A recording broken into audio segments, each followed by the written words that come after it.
What's going on, everybody? It's Jeremy here. And I'm Todd. We're from Chaos Motorsports. And today we're doing part one of a two-part series where we're going to be installing this Eibach anti-roll kit. They're front and rear sway bars. What these do is they improve the overall handling of the vehicle, help to take those corners a little bit tighter, a lot more heavy-dutier than what comes from the manufacturer. For our video today, we've got the car on the hoist already. Makes it much easier. You can also do this at home on the ground with your jack stands and floor jack, but we're taking the easy way out. Basic hand tools are all you need for this. We've got our impact, 21 mil socket, ratchet, 15 mil, also a nice little cute 8 mil to get some heat shields off, and a couple wrenches to go along with that, same sizes. And we'll get started here in just a minute.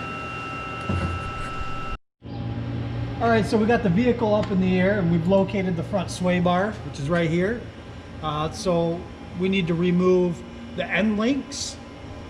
So we have one on each side, and then we have to remove this bracket for the bushing in there. But obviously, to get the bracket off, you got to remove the heat shield, Which I'm going to do right now. What size socket is that? It's a 8 mil. I suppose if I had a cute little air tool, I could use that, but that's somewhere else. Uh-oh. Careful. Who knew how long? While you're watching, go ahead and hit that like button. And if there's some other parts that you're interested in and want to know how to install, go ahead and leave a comment down below. I'd love to help you out.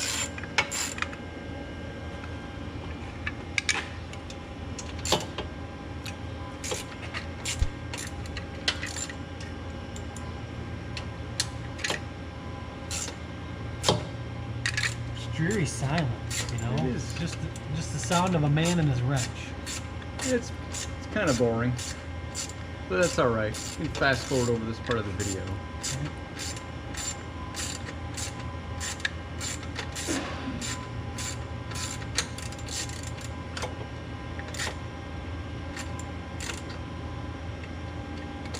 Who knew that these bolts were a mile long? Right. On a terrible angle.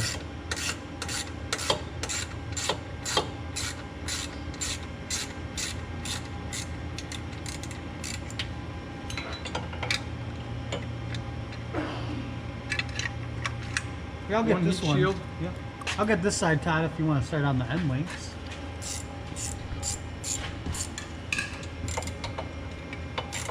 You know, teamwork makes the dream work. You know? Why do this by yourself when you can hang out with a good buddy? Tell some stories, have some colas. Everyone plug your ears for a moment.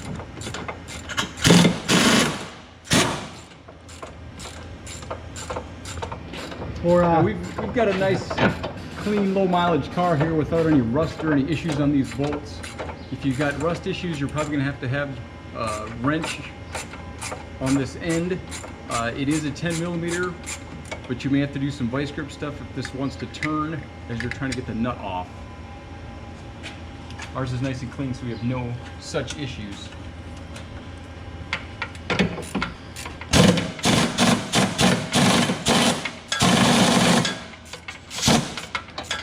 Spoke too soon. It can never be too easy.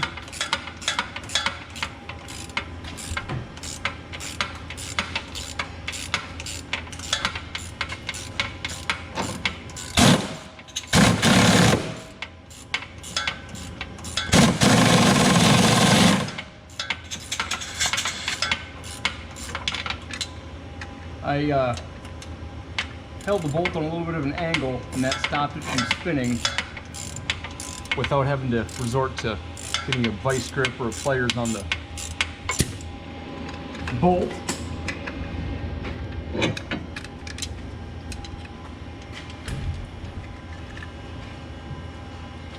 Heat shield number 2, a couple of end links down.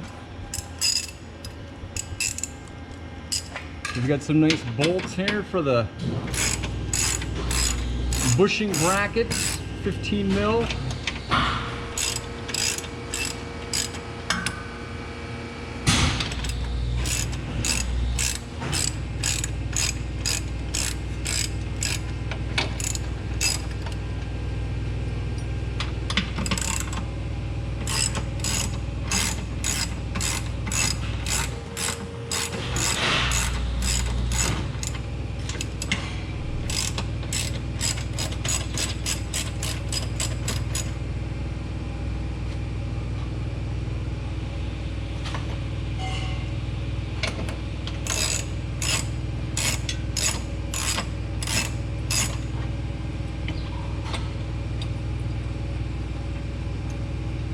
pretty exciting stuff. It is.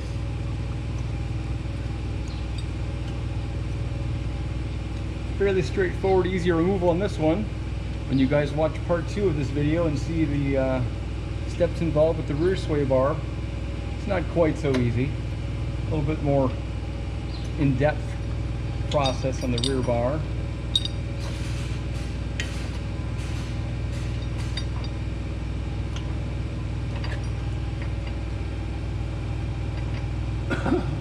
So we've got a 2-part bracket. It's the rear section also, so try not to let that fall and hit you in the face. Oh man.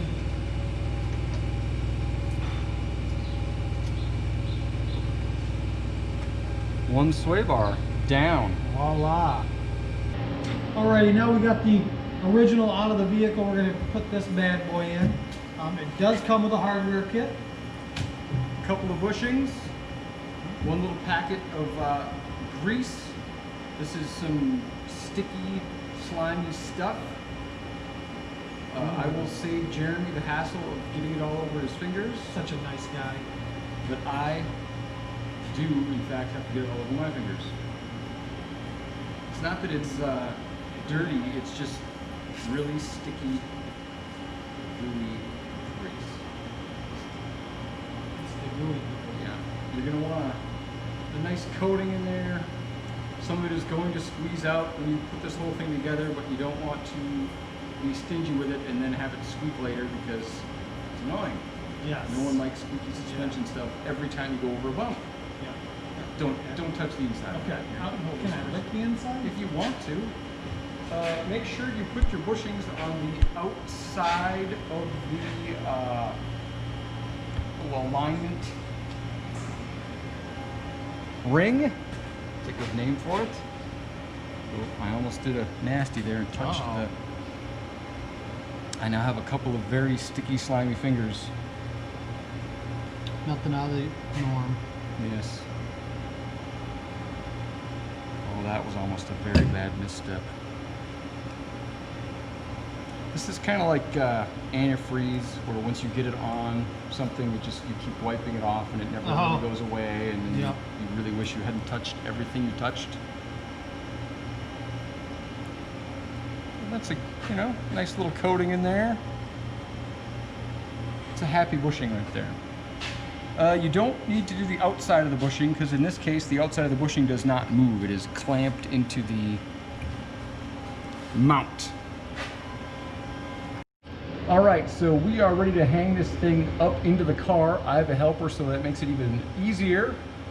We're going to hang it on the links first, mostly because it just makes it easier than trying to put it in the mounts first and then get everything all lined up and hold it and all that nonsense. So now it's just hanging out there. What's the difference with the two holes here? So we are setting the sway bar in the more aggressive position. When you put the links further out, the more leverage you have against the sway bar, it lessens its effect on your resistance to sway. So we're going in the more aggressive setting. Yeah, go hard and go home. Exactly. You know? And a guy can always change it because you just got to spin the links off. You don't have to pull the bar down or nothing. Just spin off the links and move it over and put it back up there. So we've already got our first half of the bushing clamp shell in there. They will fall out if you bump them. You want to make sure that this portion is facing in, so your flats are at the top and the bottom where the clamps come together. And we're just going to kind of roll this thing in there and hold that half of the shell. We've got the seam at the bottom, and then the other half of the shell goes on there.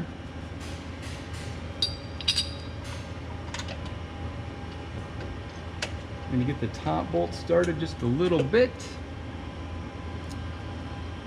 Oh, you need bolts. Sorry, I was holding out on you there. And then we're going to get the bottom bolt started a little bit.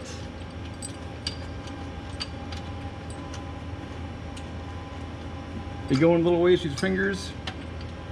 And then, of course, it's time for the ratchet. You have one more bolt? Oh, I do. Yeah, sorry about that. I'm still holding out on you on the bolts. Thank you, sir. Make sure Jeremy's got that one started a little bit, and then I'm gonna go for her here.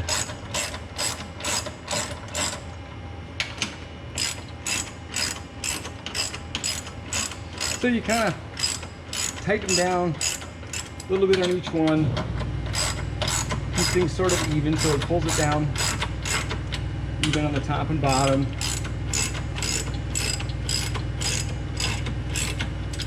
We've elected the manual labor version of the ratchet as opposed to the air ratchet, so that you guys don't think we're a bunch of wimps who can't turn a ratchet like the good old days.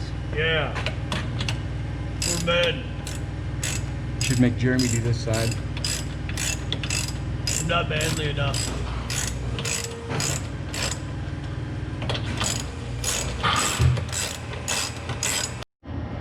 We did a little quick edit there because no one wants to see me tighten bolts. But things are looking good now.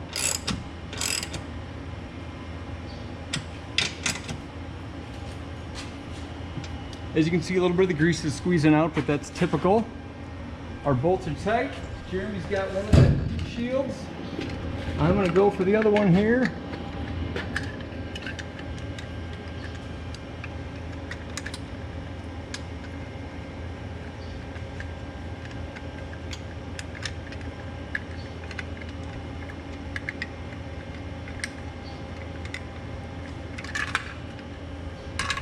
Nobody wants to melt their nice new bushings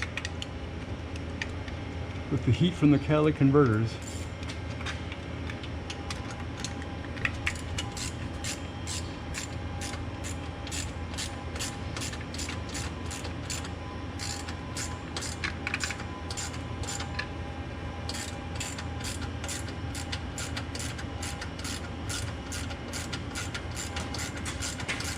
And while Jeremy is doing some heat shield bolt tightening, I'm going to tighten up the end links.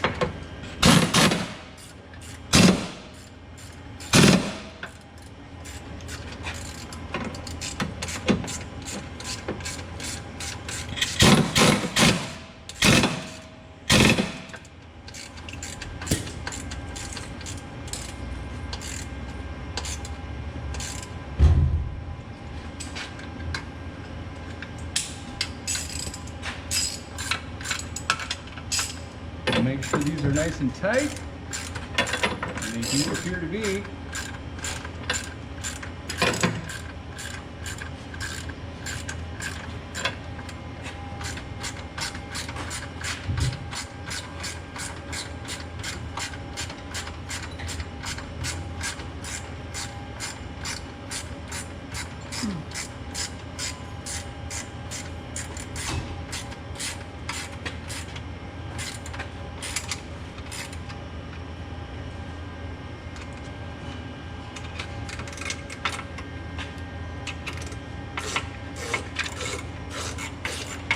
I found another wrench.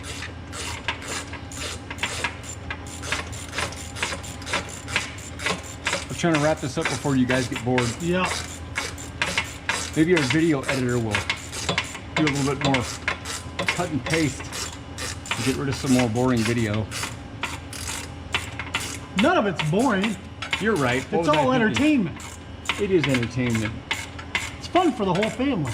So why is it that Eibach does not offer these things in yellow to match this car? You know, What's that's up a with good that? question. You know, maybe it's another product that we add to our color match catalog and paint here, you know? I think it is.